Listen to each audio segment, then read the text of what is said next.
So the next thing I know, I'm in basic training at Fort Knox, Kentucky. And this is how dumb I was, a nice Catholic American Legion Patriot kid. I'm in the barber chair and they just shaved 3,000 guys. And the barber, who's this funny guy, says, "How do you want it?" And I had the real, like the Elvis thing, and I said, "Well, you know, they just shaved the whole damn thing." So now they sent me to Fort Benning, Georgia, and I'm jumping off the 34-foot tire.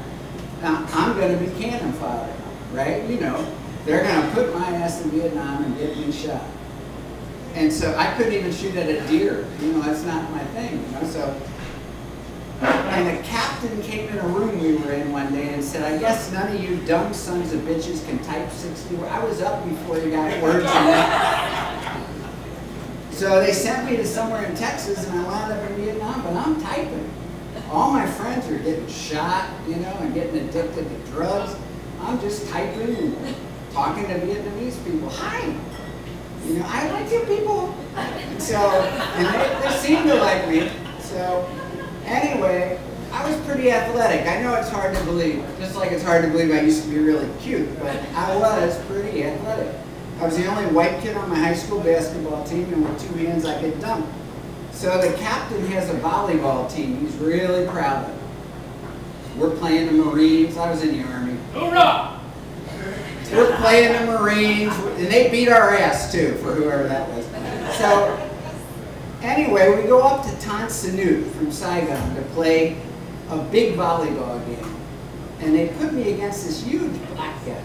Now my first wife was black. I don't have the race thing at all, but I don't want to play with him. So I go up for a spike, and he spikes over me, and he broke my thumb, and he broke my Army-issued glasses. Now you got to imagine my captain, Albert Hamilton from Burlington, Vermont. He's got a neck like a chicken, and all his friends got these guys in combat, and they're getting all these medals. So Albert Hamilton put me in for the Purple Heart. Now you can't blame me for this shit. I didn't want it, but they did. This is how it was, and there's a lot of guys got medals that didn't do anything. So he puts me in for the Purple Heart, and I get it for playing volleyball. So now they're having a presentation, and there's a black guy standing next to me that's all bent over on crutches. I said, "What happened to you?" He said, "A guy got shot and I went out to get him, and I didn't know that he was already dead, and I got raped with machine guns," or whatever, the AK-47, I guess. "What happened to you?" And I said, "Well, there's a black guy, looked a little like you, but he was taller, and if he could have got off the crutch, he'd kick my ass." That's a true story. And to tell you what kind of honest guy I am, when I got back to the Oakland terminal, where they're bringing us in, and then here's the other thing about America. I mean, now there's these poor bastards in Iraq. But anyway, so, and at least Vietnam, like, there was a reason we were there. But, so, there were no Iraqis on those planes. No offense. The Afghanis did it. The Iraqis didn't do it. But anyway, so, I get off in the Oakland terminal, and they got a booth. If you'll re-up, they'll give you $5,000, and you get a 30-day leave. And they put me in there, and this captain's like, "How did you like it?" I said, you know, I'm not signing up again. You could do something I can't say because there's kids here, and I'm not signing up. So anyway, I go home, and I got a bunch of Irish relatives. All the Jewish relatives and Germans are in New York and Philly, but the Irish are in Boston fighting the integration of schools. You know, freedom in Vietnam, but come on. We don't want them in our school.